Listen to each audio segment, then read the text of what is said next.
Hi everyone, this is Trent Sutton with Wild Imaginings, and we are presenting you a fantastical history of Waco.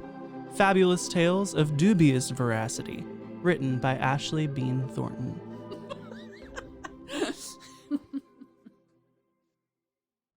Today's story, Spies in Waco.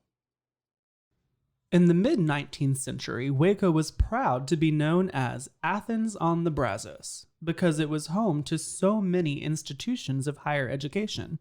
One of the most well-respected was Waco Female College. Opened in 1860, Waco Female College quickly gained an enviable reputation as a fine school for the daughters of the best Waco and Southern families. The young women who studied there graduated as cultured ladies, well prepared for marriage and to take their place in society. What the wealthy families who sent their offspring to Waco Female College did not know was that graduates were also well prepared for an alternate career as female spies. It was Franklin Wilkes who hit upon the idea of opening the first clandestine school west of the Mississippi specifically for the preparation of female spies. Wilkes, known as Reverend Wilkes because he often posed as a Methodist minister, had supposedly been a chaplain during the Mexican-American War. Actually, he was an American spy.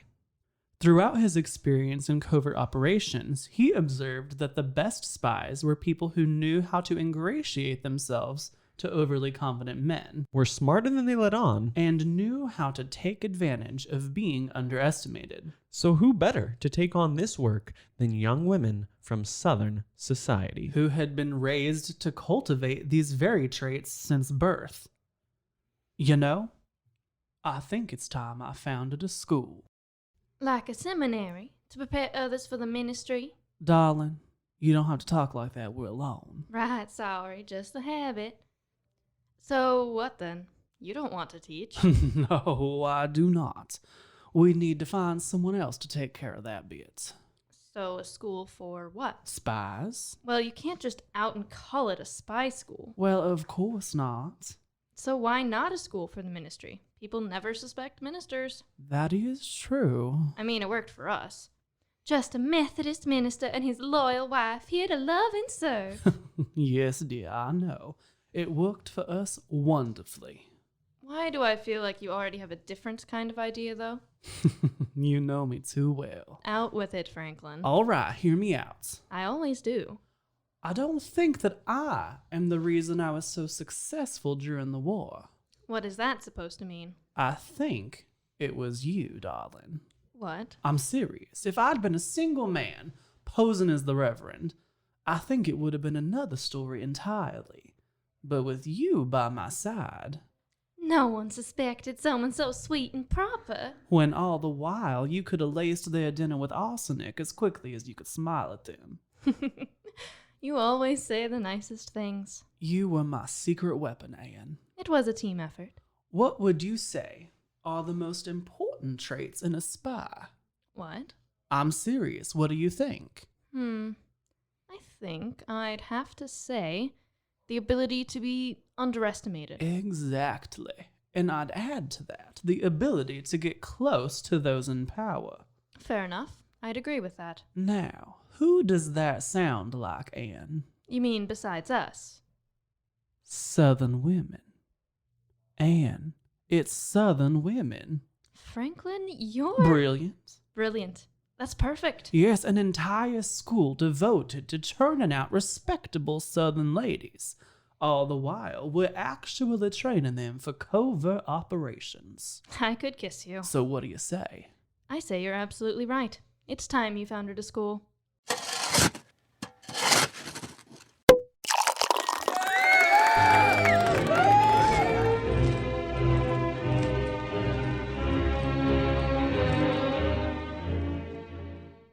And so it was that Reverend Franklin Wilkes procured land at the corner of 2nd and Jackson Streets in downtown Waco and set to work building his school. While he considered placing his wife Anne in charge, she had no desire to teach. And so after a long search, he hired Eleanor Grimsley Yapes to be headmistress. She was a woman of deceptive quickness and surprising stealth considering her matronly bearing. And with her being hired, Waco Female College was begun in the year 1860. It was soon clear that Mrs. Yapes had turned out to be an inspired choice. Supremely competent, she developed the curriculum for the college. I have some ideas, Mr. Wilkes. Well, that is why you were hired, Miss Yapes. Very good, sir. Is there anything you'd like me to keep in mind as plans are made? Yes, our students will be underestimated. I want them to know how to use that to their advantage.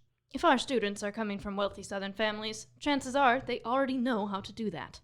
True enough. That is why this project was begun. So what are you really hoping for then, sir? I'm hoping to level the playing field. Sir? I want a force of young women which can not only hold their own, but overtake the less deserving men that surround them. Very doable, sir. But I want them to do it without anyone even knowing that's what's happening. Now we're getting somewhere. That is a worthy goal. And so, Eleanor Yapes began putting her ideas into action. Everything she did had a purpose. The way that she selected roommates. The way that tables at the dining hall were configured. And certainly the order in which students took her courses. Her courses were her pride and joy, so much so that she gave a full schedule of classes to the girls' parents so that they knew exactly what their young ladies would be learning at college. Of course, she gave the classes innocuous names that belied the true nature of the information being conveyed. They included penmanship, cryptography, rhetoric, methods of written and spoken deception, trigonometry, adaptation of household items as weapons, philosophy, psychological manipulation, ancient and modern geography, womanly temptation, and feminine beguilement, botany, poisons, and sleeping draughts, physiology, general sneakery, needlework, disguises, and physical culture. Wing Chun, a martial art developed in China specifically for women required to wear floor-length skirts. The young ladies positively blossomed under Mrs. Yapes' rigorous instruction. Always remember, ladies, there are 3 rules in our profession. Ingratiate, extricate, assassinate. Who can explain the first? Ingratiate. Charm, poise, and beauty win a man's attention. Helplessness wins his heart. Good. And the second? Extricate. Once the heart is won, loyalty loosens the lips in time. When he feels that you are utterly dependent upon him, he will reveal all. Excellent. And lastly? Assassinate. When the mission is accomplished, don't be scared to finish the job, whether that means you leave or him. I've taught you well. Thank you, Headmistress Yapes. The effectiveness of the Waco Female College spy ring reached its zenith during the Civil War. Though Texas and Waco went for the Confederacy during the Civil War, Wilkes, a devotee of Sam Houston, opposed secession and disapproved of the Confederacy. He and Mrs. Yapes taught the young women in their charge to feel likewise. Ladies, our country is at war. And we feel it is important for you to understand your place within it. Now we understand that many of you come from Confederate families. We have created an image which is very attractive to Southern families with means. But we have done this on purpose, and we will now use that image to our advantage. You see, ladies, we believe that all people, men and women, black and white, were created equal. That is why we created this school. We wanted to provide you an opportunity to place yourselves in positions of power and influence, positions which would otherwise have been denied you. And what we're trying to say is that we see the Waco Female College as a means of liberation, and as the liberated young women you have become, We are asking you to stand on the side of liberation where the war is concerned. We know it's a lot to ask. But this is what you have trained for, ladies. The time has come. Are you in? The women unanimously agreed to serve the Union. They had come to think very differently during their time in Waco. Covert operations has a tendency to do that, So the young women began to devise a plan. which ended up not being overly difficult for one simple fact, There were 6 Confederate generals that came from Waco. which meant that the lovely spies from the Waco Female College were perfectly situated to undermine their success.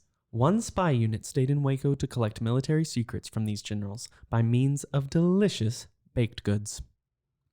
Good evening, sir. I was just popping by because I saw you out and about town today, and I couldn't help but notice how hungry you looked. Hungry? Yes, sir, and being that I was baking this afternoon, I just thought I'd run this by and see if you wanted a bit of company for a while. Well, now, you made this cake for me? Well, I guess you could say that. Oh, that was awfully sweet of you. Just want to make sure you're taken care of. What with the war going on and all, I can't imagine the stress you're under. Oh, yes, ma'am. It's an important job.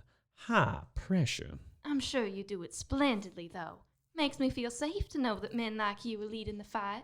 Well, thank you, ma'am. That sure is. Oh, sorry. I must have just caught a chill. Well, why don't you come on in then? Don't want you to catch a cold standing out here on my front porch. Well, I don't mind if I do. Plus, I'd just love to cut you a big old slice of that cake to see what you think. These baked goods, however, were laced with enough bootleg rum to encourage loose conversation. Once they discovered the Confederate plans, the lady spies would then encode the secrets and send them to Union military strategists via a flock of specially trained homing grackles that Mrs. Yapes had raised in coops behind the school.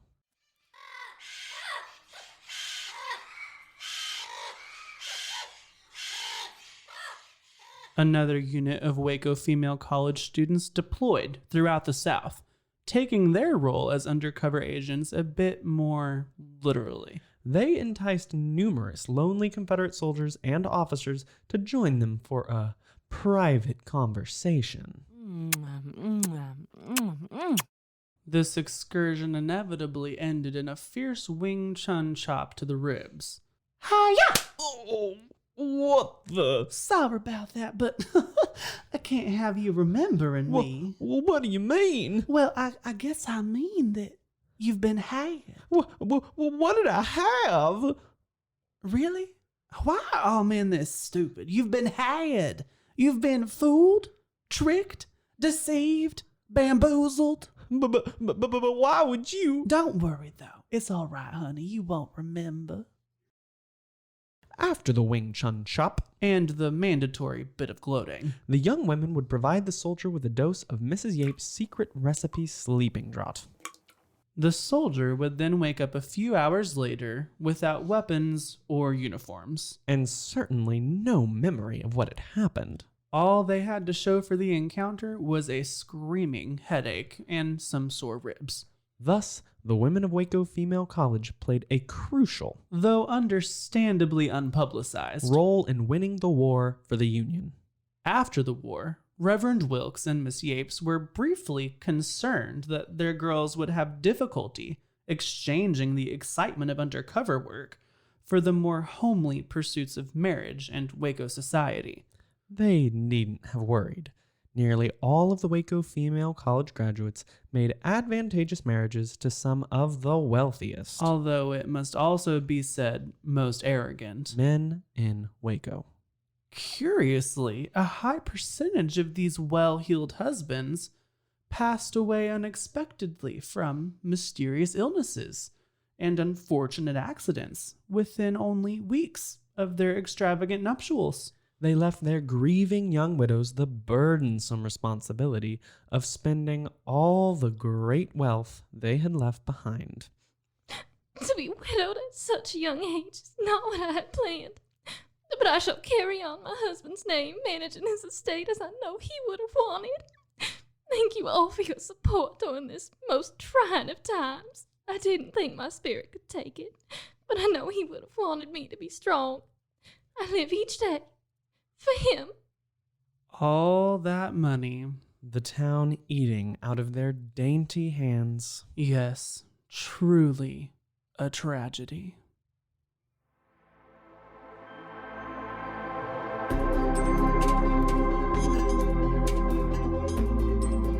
Thank you for joining us today for A Fantastical History of Waco, a podcast brought to you by Wild Imaginings. We have a lot of other great projects besides this podcast. If you want to check out the work that we're doing, please head to wildimaginingswaco.com, see what we're doing, and if you have an idea of your own, let us know. We love working with people, just like we did here at Rogue Media Network, and Ashley Bean Thornton, the author of these wonderful stories. Join us next time for another fantastical story. This has been a Rogue Media Network podcast.